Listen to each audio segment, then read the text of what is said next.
নবাব সিরাজউদ্দৌলার প্রধান সেনাপতি মীর জাফর আলী খান তো সিরাজউদ্দৌলারই প্রাপ্ত। এখন সেনাপ্রধান তো আপনাদের আপনাদের সরকার প্রধানেরই নিয়োগকৃত, কেন এমনটি হলো?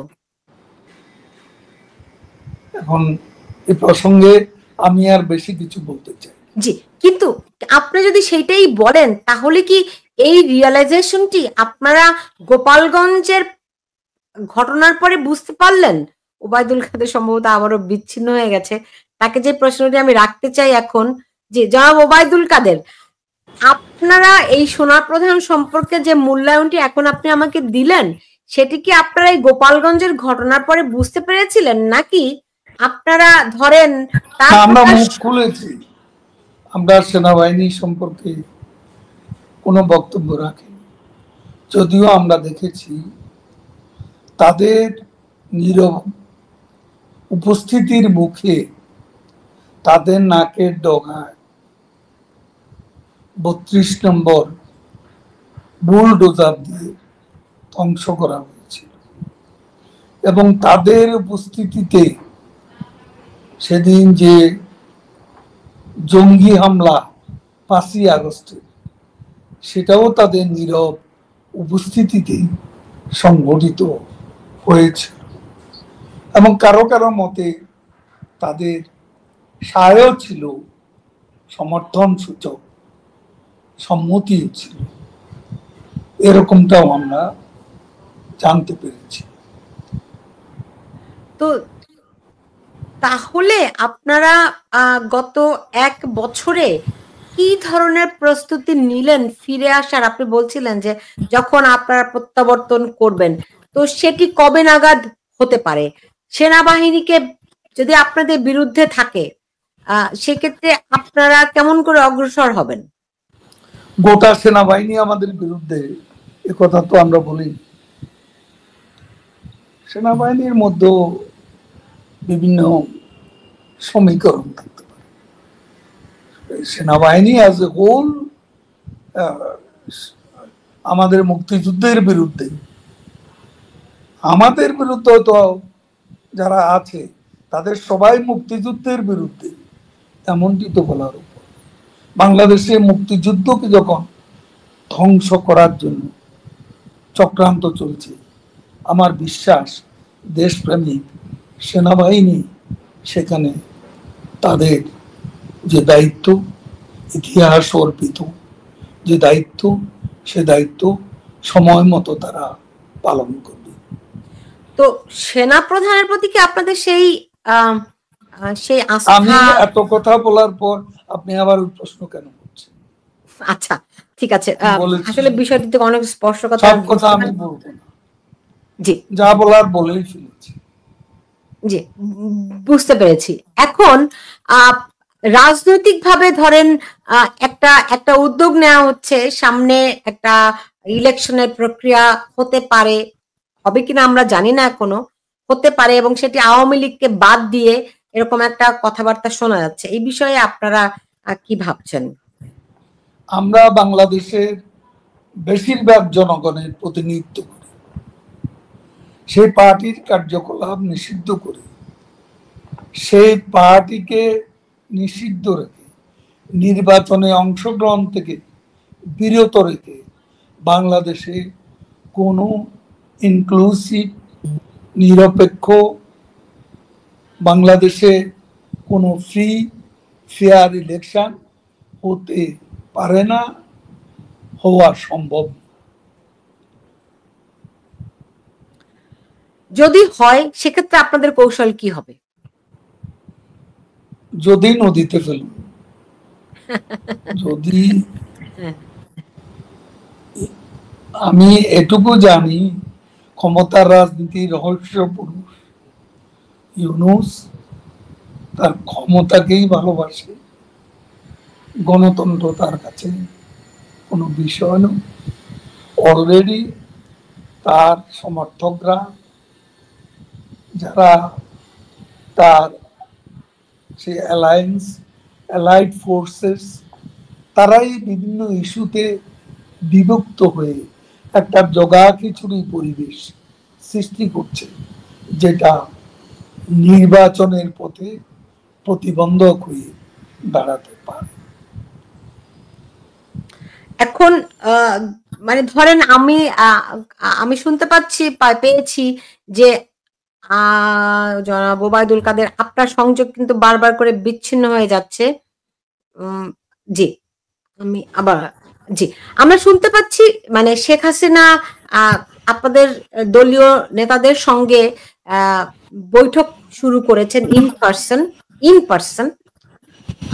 সেটি সেটি কেমন হচ্ছে, এবং এই যে জনাব ওবায়দুল কাদের, আপনার সংযোগটি এতটাই জি বিচ্ছিন্ন হয়ে যাচ্ছে যে অনেককেই বিতর্কিত অনেক নেতাকে নিষ্ক্রিয় করা হয়েছে, এটি কতটা সত্য?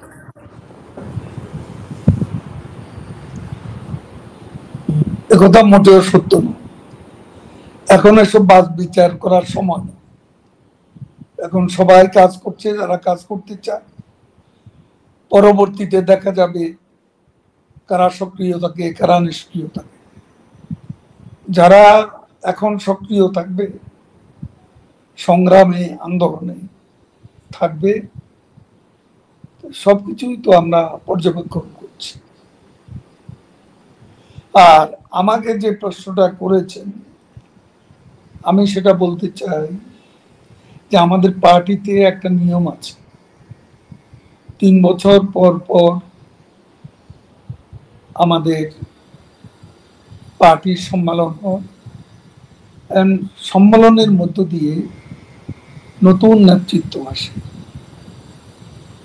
আর এই প্রক্রিয়ায় কাউন্সিলরদের সম্মতি নিয়ে আমাদের নেত্রী, আমাদের সভাপতি শেখ হাসিনাই এ ব্যাপারে চূড়ান্ত সিদ্ধান্ত নেন। তবে আমাদের 3 বছর সর্বশেষ আমার 2 টার্মের পর এটা 3rd টার্ম চলছে, এটা শেষ হবে আগামী ডিসেম্বর। এখন ডিসেম্বরে আমরা কোথায় থাকব সেটা আমি জানি না, এবং তখন যদি সম্মেলন করার মতো অবস্থা না থাকে, তখন অন্তর্বর্তী কোনো ব্যবস্থা যদি নেওয়ার দরকার হয়, আমাদের নেত্রী প্রয়োজনে নিতে পারেন।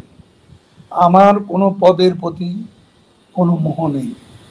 3 বার আওয়ামী লীগের সাধারণ সম্পাদক হয়েছে। স্বাধীনতার পর এটা কারো ভাগ্যে জুটেনি। আমি সর্বমোট 18 বছর মন্ত্রী ছিলাম। আওয়ামী লীগ করে এই সৌভাগ্য কারো জুটেছে এমন তো আমার মনে পড়ে না। এরপর কোনো পদের প্রতি আমার কোনো আকাঙ্ক্ষা নাই। আমি এখন দিতে চাই। আমার পাওয়ার ঘরে সব শূন্যতাই পূরণ হয়ে গেছে। আমার কোনো কিছু পাওয়ার চাওয়ার নেই।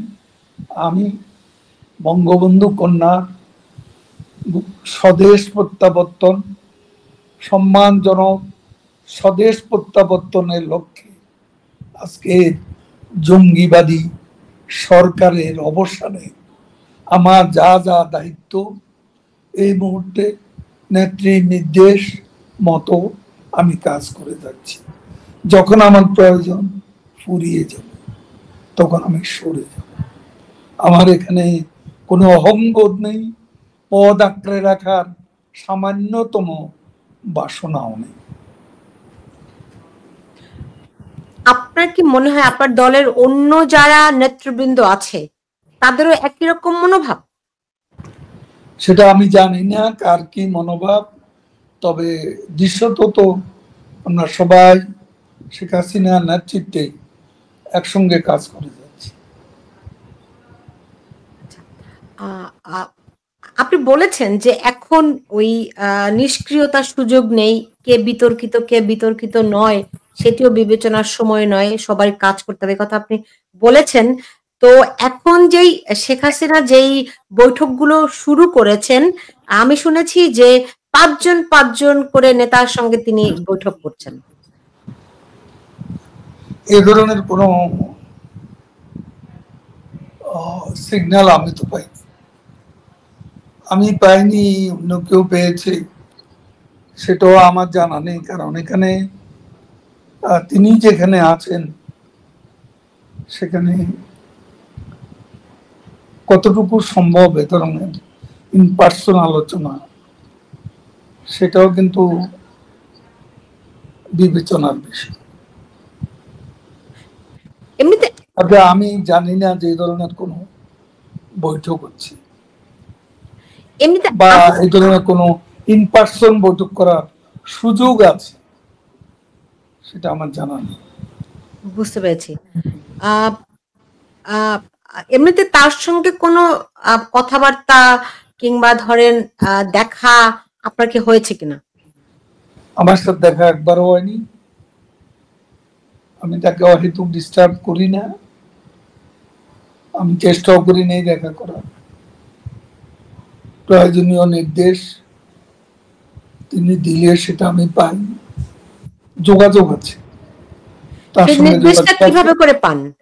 জরুরি প্রয়োজনে, যেভাবে পাওয়া আজকের পৃথিবীতে সম্ভব সেভাবেই হবে। ফোনে আর কি, রাইট? এই তথ্য প্রযুক্তির যুগে আপনি এই প্রশ্ন করছেন কেন? না, তারপরও আপনি জানেন যে প্রধান বিএনপির তো লক্ষ্য হচ্ছে অনতি বিলম্বে একটা নির্বাচন। আর এক ব্যাপারে তারা, তাদের মধ্যে গভীর ঐকমত্য আছে, সেটা হলো কোনো অবস্থাতে আওয়ামী লীগকে কোনো সুযোগ না দেয়। উপদেষ্টা ডক্টর মোহাম্মদ ইউনূস তিনি প্লেনে উড়ে গিয়ে লন্ডনে গিয়ে তারেক রহমানের সঙ্গে বৈঠক করেছেন, নিশ্চয়ই তারও কিছু মজেদা তো আছে নাকি? সেটা বৈঠক তো বিএনপির তো লক্ষ্য হচ্ছে অনতি বিলম্বে একটা নির্বাচন। আর এক ব্যাপারে তারা, তাদের মধ্যে গভীর ঐকমত্য আছে, সেটা হলো কোনো অবস্থাতে আওয়ামী লীগকে কোনো সুযোগ না দেয়।